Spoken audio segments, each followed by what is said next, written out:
Yeah, the ship itself it's pretty solid for what you get out of a C-store ship. Like it's a 5.2 or sorry 5.3 weapons layout because it's a frigate, so it's a type of cruiser. Which that's one of the other interesting things.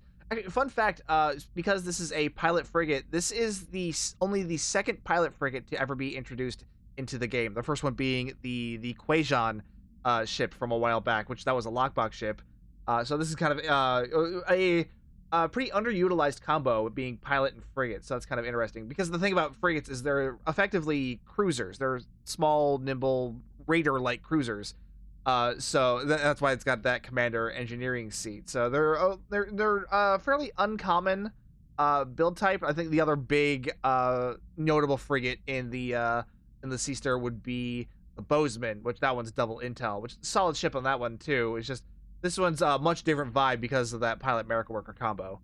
But yeah, 5.3 weapons layout, which I do have one talking point here, is that you can see I did beam arrays on this thing to kind of do another broadside build. That was just more laziness on my part than anything else. Just to, like I said, I was just copy pasting the build from the Corolla onto this, and because it is a pilot ship, you're going to be moving around a lot more, and I figured the wider firing arcs would be kind of helpful. But at the same time, with a pilot ship, generally I like to do more forward-facing builds on this. So normally I would have done like dual beam banks because I wouldn't want to do cannon scatter volley on this thing because it's technically a cruiser. So I would only have access to Scatter Volley 2, which would bug me. I would rather have Scatter Volley 3, but I don't have access to that because this is basically a type of cruiser. So I went with Beam Overload, or Beam Fire at Will 3. I would never use Beam Overload 3. Beam Fire at Will 3. And yeah, the problem there is if I want to do a forward-facing build there, the Omni restrictions. You only have 2 Omni beams on there. Yeah, you could use the kinetic cutting beam as well to kind of even out the 360-degree arcs there, but the kinetic cutting beam isn't affected by firing modes, and that annoys me. I wouldn't want to do that. I would rather have something that would actually be affected by a firing mode. I could have used a turret as the third slot because, I mean, this does have a Miracle Worker seat. I could have used Mixed Armament Synergy, but Mixed Armament Synergy needs a buff like the rest of Miracle Worker in general, and Mixed Armament Synergy requires careful timing, too, in order to get the buff to apply to where you want it to, because you want it to apply to your normal beams. You don't want to apply to, like, the torpedo, or worse off, the turret itself, because that's not going to help you at all in terms of a damage boost. So, yeah, the fact that this is a frigate, and if you want to do a forward-facing build, beams are probably going to be the more preferable choice, and if you're going to be doing that, the Omni Beam restrictions are going to hurt you. That said, you can still make it work. You can throw that turret back in there and use Mixed Armament Synergy and just spam it and not really think about it. You'll still be able to get through elite level content anyway. Like, it's just, it'll be like a small drop in DPS. So really, I'm just complaining for the sake of complaining. I'm sorry. I know people are getting sick of that, but this is what happens with these stream of consciousness videos. It's just, I'm just going where the ADHD takes me. Yeah, I think that's where my biggest issues with this ship come up with. It's not with the ship itself so much as it's just the Omni Beam restrictions that you're going to be faced with. And that's going to be a problem on pretty much any 5.3 ship if you're wanting to do a forward-facing build, and even more so on a 4.4 ship. Anyway, let's get over to the bridge officer seating. Because, like I said, this is kind of interesting. Full pilot, so you can do some funny stuff here. Like, I've got Clean Getaway in here because that's an unconventional systems trigger. And just for the heck of it, I also threw in Reinforcement Squadron just to kind of feed into the theme of this thing's Starship trait as well. Because that summons in some extra pilot frigate, or some extra frigates to help you fight in battle. So I figured let's feed into that theme a little bit by throwing on Reinforcement Squadrons. Because again, you guys know I love my pet builds, and this is an ability I don't get to use all that often. There aren't a lot of ships where I'm running pet builds that have a pilot seat to offer. This is one of the reasons why I've always wanted a carrier, or particularly a flight deck carrier that has a secondary pilot seat on it, so I could use Reinforcement Squadron on it. And then with the Miracle Worker seat, obviously I've got narrow sensor bands on here because that's a classic buff to energy weapon builds. I do wish it lasted longer than just 10 seconds. Again, that's another reason why I really wish Miracle Worker would get some sort of revamp or another passover at least. But yeah, still a reasonably decent energy weapon buff, especially considering it the wide range of buffs that you can get with it depending on your distance from your target, which that's another thing. With a pilot ship, you're going to be moving around a lot, so that number is that 20 to 50% range. That's going to be moving around a lot because you're going to be getting either pretty close or pretty far from your target, depending on your piloting, because this is a fast, nimble ship, so it's going to be hard to maintain a stable distance, in my opinion. But yeah, the rest of it is just, your normal energy weapon stuff, fire at will because beams, attack random beta, chemosite.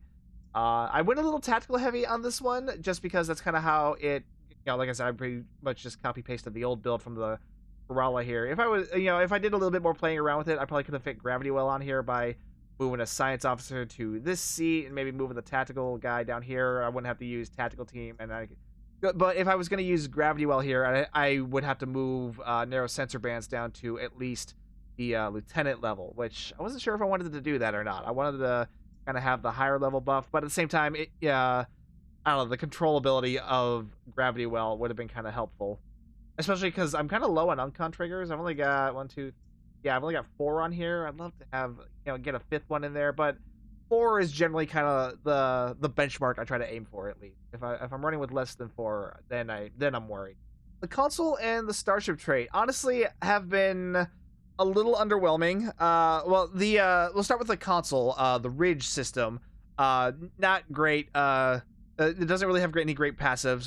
Cooldown buff to pilot bridge officer abilities, which that's not going to be a huge help, especially if you're already using something to reduce the cooldown of your bridge officer abilities, like Boimler effect or Ox to Bat, or those funky Borg duty officers or anything like that, or photonic officer. There's a lot of other better ways to reduce bridge officer cooldowns. But the Ridge system itself, what it does is it fires salvos of homing missiles at for 5 seconds at enemy targets. These will deal a small amount of kinetic damage. They will decloak enemy ships and disable their weapons for 10 seconds. And to yourself, you will gain a plus 25% accuracy buff and plus 150% flight speed. So you're going to be able to, this is going to add to the whole pilot theme. You're going to be able to knock some enemies out of commission by disabling their weapons, knock them out of cloak, make them more visible, as well as being able to zip around them even more quickly with that speed buff. Something that has been noted, apparently the Ridge system is not, that kinetic damage, it's not scaling with certain damage buffs, and I don't know if that's going to get fixed or not.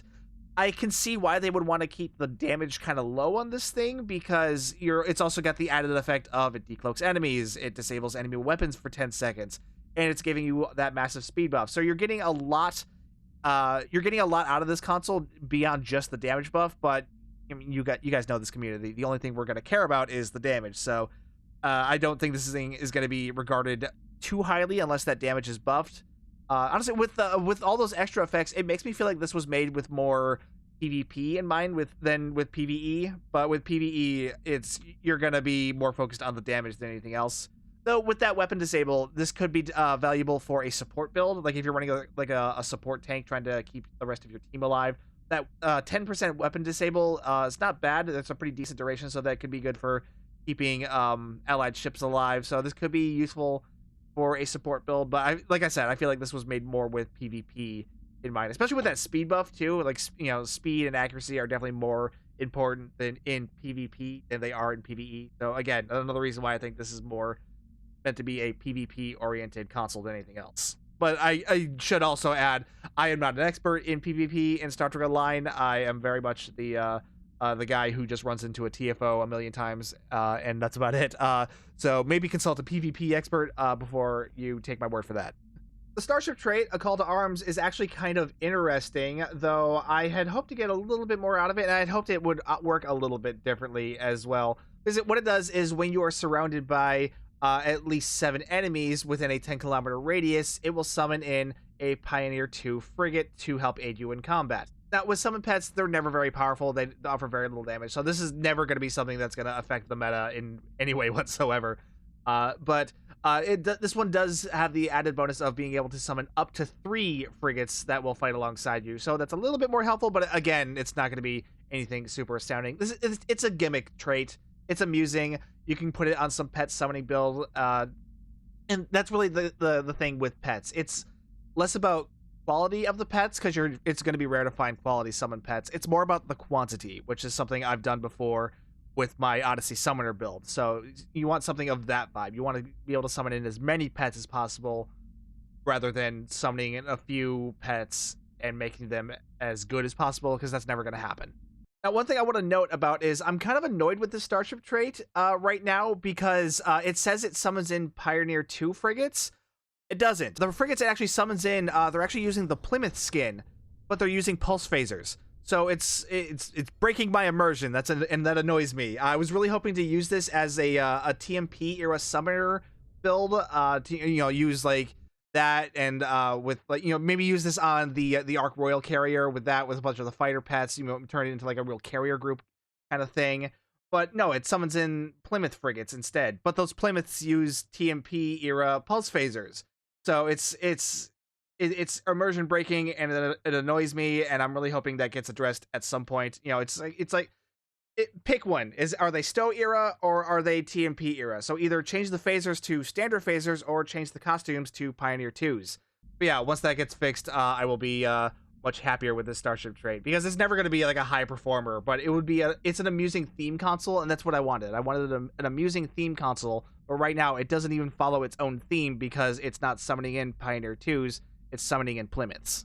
Overall, though, there's not much else to say about this ship, and I think that's kind of the thing the ship is suffering from in general. It's interesting. It's got a little bit of personality with that pilot seating, but there's not much else to say about it. Like, it's neat. It's a TMP era version of the classic Pioneer class, which was introduced in Star Trek Online as the tutorial ship for the original series campaign, and then was later canonized in Star Trek Picard, and now we have a refit version of it, which again, I still think this ship is kind of silly looking, but in like a charming sort of way. So it's cool to see this thing finally get a T6 version. I think that's the big appeal here. It's cool to see this thing finally get a T6 version, but it's definitely going to be overshadowed by the other three, which I feel like were two of them were much more highly anticipated, and the other one, it's the Gagarin, which is already a big fan favorite, but also has a really great console and trait on it. Oh, I was going to touch more on the Merrick Worker seat. Well, I guess I've kind of already touched on that. It's just that America Worker needs a revamp, so sticking America Worker as the secondary on here, I feel like kind of holds this ship back a little bit. Like, I think that would have been better as really anything else, honestly. Like, Temporal would have been good, get more Uncon triggers on here. Actually, Command would have been really interesting on this, because then you could throw on the Eagles console onto here, make this thing into a really great torpedo boat. Though then again, it would be a very similar vibe to the Eagle itself, so that wouldn't be anything super special. But it would be nice to have more ships that could effectively utilize that extra ability that you get from the Eagle's console, where it further reduces the shared cooldown of your torpedoes when you use it on a ship with a pilot seat on it, or the pilot specialization on it, which there aren't a lot of ships that are pilot ships that can also support a torpedo build. It's really just Eagle for now. So it would have been kind of cool to throw the Pioneer 2 into that mix as well, but at the same time, it wouldn't really change that much. Like, the Eagle would probably still be more preferred because that's an actual raider, so you get more tactical seating out of it, whereas this is a frigate, so you've got that commander engineering seat instead. And Intel would have been better too, but like I said, I would have rather seen that on the Kerala than this thing. So yeah, overall, solid ship. I feel like plenty of people are going to be very amused by it. They're going to have fun with this thing. It's just going to end. It's always going to be overshadowed by the other three, I think, which is a bit of a shame, but not super surprising. It's a solid ship. If you are after this one, don't be afraid to grab it. It's fun. It's amusing. It can do barrel rolls, which is there we go. I pressed the wrong key. It can do barrel rolls, which is always amusing. And yeah, Pioneer. It's a fun ship. Go get it if you want it, or don't. I'm not your boss. Let's move on to the next section before I keep rambling. Okay, visual review. This is the Pioneer 2. I do like what they've done with this thing. It's very straightforward. Like, this is really what you would expect from a TMP era Pioneer 2. It's got all the pieces you would expect from it. I do like they add a deflector glow on the back of it. It's almost like a little reminiscent of the Duderstadt, which the Duderstadt I'm not a huge fan of, but this I feel like works better for some reason. I think it's because I like the way the secondary hull is attached to the saucer section. I like how that's attached better than how the Duderstadt is, while this one still ends up looking overall goofy and kind of silly, but in a charming sort of way. I think that's why I end up liking this one more than the Duderstadt. And I say that for basically all three variants, because like we've also got the original series variant, which Also, classic vibe here. It's got the all the hallmarks of the original series. This one also got the Type 0A hull that I was talking about on the Shangri-La as well. So you can have that hull material that's a little bit more reminiscent of the color that you would see on the model that is on display in the Smithsonian, or you can just go with the classic Type 0 hull with the more show accurate style as well. There's not a lot of customization on this one, largely because there's only the three variants of it. There's the Pioneer, the Pioneer 2, and they also added this one, the Plymouth, which is meant to be a 25th century version of the ship. It's very much modeled after the Exeter class from Star Trek Online, which is meant to be like a Stowe era version of the Constitution. So it makes sense that they would take inspiration from the Exeter for this ship, because this is clearly meant to be like a kit bash of the Constitution. So why not make its 24th or its 25th? I keep saying 24th century for some reason. Why not make its 25th century version a kit bash of the 25th century Constitution? And it again, this is another one. It's kind of silly looking, but in a charming sort of way that really amuses me, and I really like this. Though that doesn't change the fact that I do wish the Starship traits summoned in Pioneers 2s, not the Plymouths, just for the sake of immersion and accuracy and the vibe I was trying to go for with that trait. But still, this is a very amusing ship. I really do like the look of it, and that's true with all three of them. They're fun looking ships. They're interesting. They're a little silly, and I like it when Star Trek Online does that every once in a while. It just introduces a ship that it mixes up the kit bashes a little bit, so it makes them look a little odd. This isn't something you would see as like a hero ship on the show. This is something you would see as like maybe a background ship at most, and sometimes that's the vibe you want to go for with your own ship. Okay, let's hit the render button a few times, see what we get. Wow, those TOS pylons really push these the cells really far forward. That's kind of funny. Oh, that's not bad. The Exeter pylons mixed with the TMP era nacelles. That's kind of a neat look there.